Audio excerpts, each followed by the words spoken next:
military support. Okay, so the U.S. begins to go around saying, if any country is invaded by communists, if any communist subversion is discovered in any country, the United States will be there to contain it, okay, and to fight against it. Okay, now from the Soviet perspective, that sounds aggressive, right? And from Stalin's perspective, it kind of looks like, see, I told you so. The West is really trying to dominate the world through its military power and through its economic might. Okay, so within the first couple of years, you have a very key misunderstanding, right? Both of these sides, they're kind of puffing out their chests, right? In a way where both appears to be aggressive to the other side. Okay. Any questions on that? Okay, so the idea is we don't really need to get into like who started it, right? Because that's a big debate, and in the long run, right, it doesn't really matter who started it, right? It's the idea that both sides are kind of jabbing at each other, and eventually we're going to start to see that by 1950. There's been a couple of governments that have gone communist. There's been a couple of governments that have been overthrown. There's been military alliances that are set up. One in the West that's called NATO. One with the Soviet bloc that's called the Warsaw Pact, right? So both sides kind of have these, alliances set up. But by 1950, we have an actual outbreak of a war. Okay, so the Korean War starts in 1950.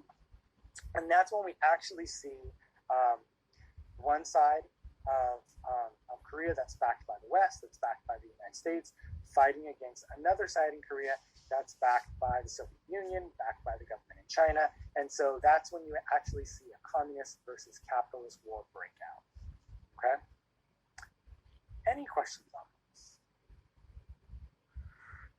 Okay, so you can read through kind of the details of this, right? But what we want to do is kind of switch very briefly to how this impacts the United States domestically, okay? So there's a lot of ways to kind of look at this, right? And we'll get deeper into this as we go along. One is this is incredibly good for the U.S. economy, okay? That's one of the reasons why people are going to buy into it, okay? On the U.S. side, the U.S. is loaning a lot of money, right, to the rest of the world because its economy was flourishing during this period. But you also have the military spending that begins to skyrocket in the United States. Okay, so that's really good for the economy. It's really good for jobs. And when I say really good, it's really good.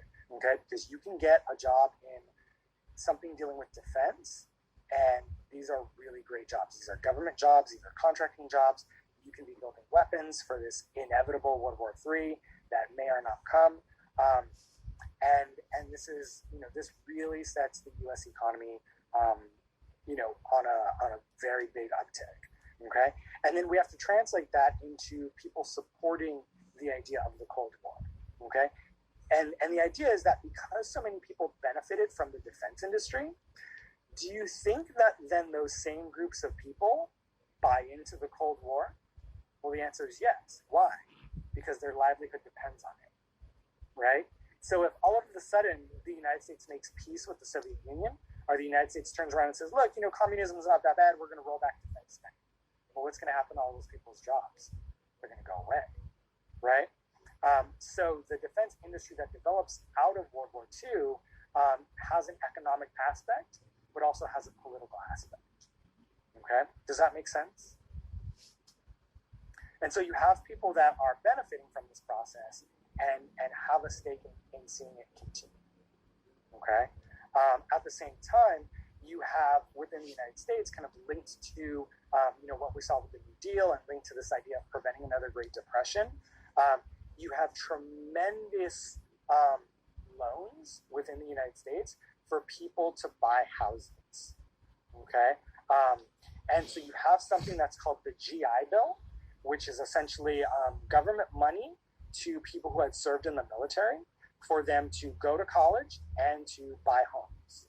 Okay? And this, again, when we look at this on the surface, I mean, this is incredible, right? These are very manageable loans for people to buy houses. And you see that, with purchasing houses, you can see that that impacts the economy too, right?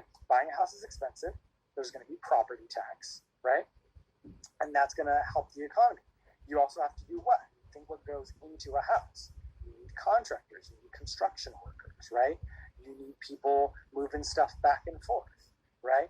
You need painters. You need to put stuff in your house, right? So you need to buy furniture. You need to buy a microwave. You need to buy a TV, right? So all of this stuff just really helps the economy, right? And people absolutely love it, right? Because you've gone from a generation that survived the Great Depression, then World War II, and now there's just abundance of wealth in the United States, okay? Now with that is going to come the controversial part, okay? And this is something that we're going to continue to explore, but kind of take a look at, the notes that I posted as we kind of get into this. Some of the GI Bill and some of the money that's going to come with this, it has institutional racism within it, okay? Some of the money isn't being given to Black and brown folks, right? Sometimes when it is being given, you have something that's called redlining. Has anybody ever heard redlining before? Redlining is that only certain groups of people can move into a certain neighborhood, right?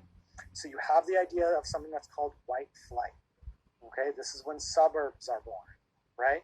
So you have real estate companies, you have government loaning agencies that are facilitating the white people moving out of cities and moving into suburbs, okay? Meanwhile, you have people of color who are being directed towards cities, right? So when we look at neighborhoods that we have today, right?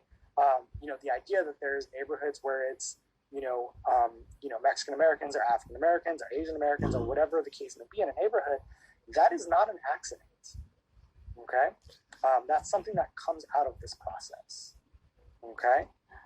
And so we have to kind of keep that in mind, okay? So racism is wrapped up in this, right? But again, people were perfectly fine with it because they were benefiting from this system, okay? Any questions on that? Okay, so we'll get into this a little bit more on Wednesday. We'll talk about kind of the Cold War heating up, right? Where it starts to kind of, really become a bigger issue, a more aggressive issue, a more violent issue. And what we're going to keep doing is going back and forth between the Cold War and how it impacts domestic politics. Okay, so we're going to start to see over time that the Cold War and the human rights debates of the 50s and 60s, whether it's dealing with the African American community, whether it's dealing with the LGBT community, whether it's dealing with Mexican American communities, these are going to come together. Okay, they're all going to overlap. Okay, so we're going to start to see how they play off each other. Okay, any questions on any of this? Okay, so just kind of keep in mind, there is another documentary assignment today. I mean, not today, due this week, right? Due on Friday that I posted yesterday. So it's a video on the Cuban Missile Crisis. We'll talk more about that, get some context for it on Wednesday. Okay? All right, everybody. If you have any questions, you can email me, text me. I also have office hours at 9 o'clock if there's any other questions that you guys have for me. All right? All right, everybody. Take care. Be safe out there.